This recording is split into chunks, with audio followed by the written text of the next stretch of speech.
વીર મેઘમાયાના બલિદાનનું મહત્વ, આ ઐતિહાસિક બલિદાનનું મહત્વ તમારા અને મારા માટે, આ દેશ અને દુનિયા માટે એમાંથી નીકળતો સંદેશ એ છે સમાનતાનો.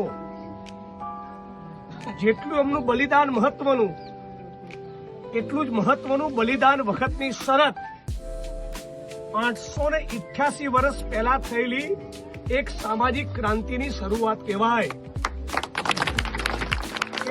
ગામના છેડે નહીં વસીએ, નગરની વચાળે અમારો વસવાટ, પીઠે ઝાડુ નહીં અને ગળામાં કુલડી નહીં, આ શરત મૂકી આજથી પોણા 900 વર્ષ પહેલા.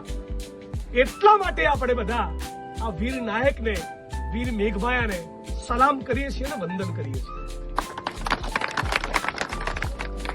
હવે આજે આપણી જવાબદારી 2025-2026 ના ગુજરાતમાં ફક્ત અમદાવાદ, સારંગપુર બાબા સાહેબના સ્ટેચ્યુને ફૂલોની માળા પહેરાવવાની નથી, ખાલી સંત રવિદાસ અને કબીર સાહેબના ફોટાને પુષ્પાંજલિ કરવાની નથી.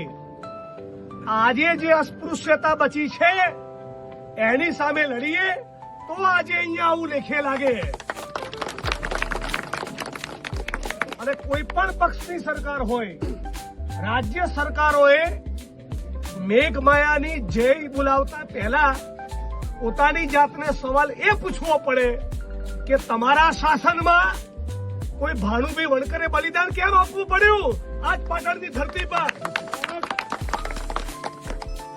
એટલે મતલબ કે વીર મેઘમાયાના બલિદાનમાંથી હજી મનુવાદીઓએ ધડો લીધો નથી અને એનું પરિણામ છે કોઈ ભાનુભાઈ વણકરે પણ બલિદાન આપવાની ફરજ પડી.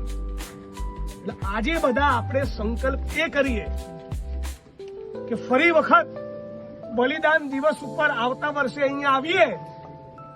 889 બલિદાન દિવસ વખતે અહીંયા આવીએ એની પહેલા ઓછામાં ઓછા એક ગામમાંથી અસ્પૃશ્યતાની નાબૂદી કરીએ. ગોળ, પરગણા, પેટા જ્ઞાતિના કુંડાળા તોડીએ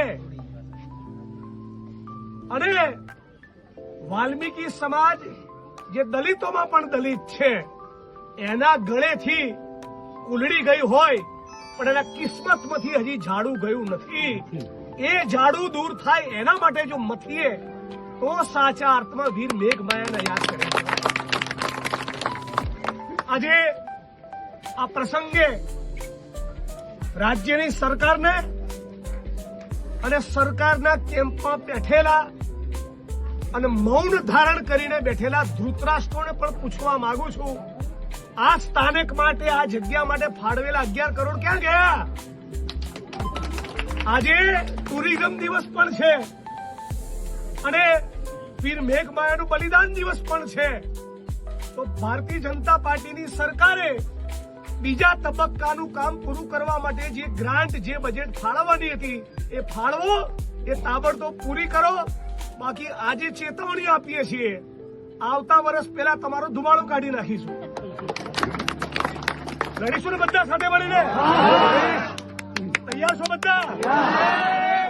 મારી સાથે નારો લખાવો, ભાનુભાઈ વણકર અમર રહો, વીર મેઘમાયા અમર રહો, સામાજિક ન્યાયની લડત જિંદાબાદ, સમાનતાની લડત જિંદાબાદ.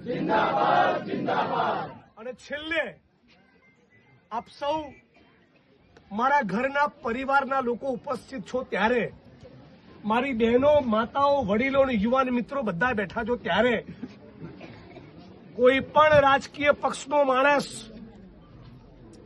આપણા સમાજના દીકરા હિતેન્દ્રભાઈ પીઠડિયાને જાહેરમાં છડે ચોક આ પાટણની ધરતી પરથી પડકાર ફેંકે અને મારવાની વાત કરે તો પાટણના દલિત સમાજ અને ગુજરાતના 50 લાખ દલિતોએ ચૂપ રહેવાનું છે?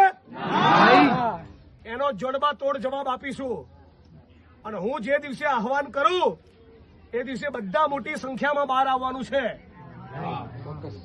મારી પાર્ટીનો હોય, સામેવાળી પાર્ટીનો હોય કે ત્રીજી કોઈ પાર્ટીનો હોય, આત્મસન્માનના મુદ્દે અમે કોઈ દિવસ સમાધાન કરતા નથી. અને કોઈના મનમાં ફાંકો હોય ને તો તમારે આજ એવી 1400 નો ફાંકો કાઢવા જિગ્નેશ મેવાણીનો જન્મ થયો છે, યાદ રાખજો. એટલે મારા ભાઈનું નામ લેતા ફરી વિચારજો.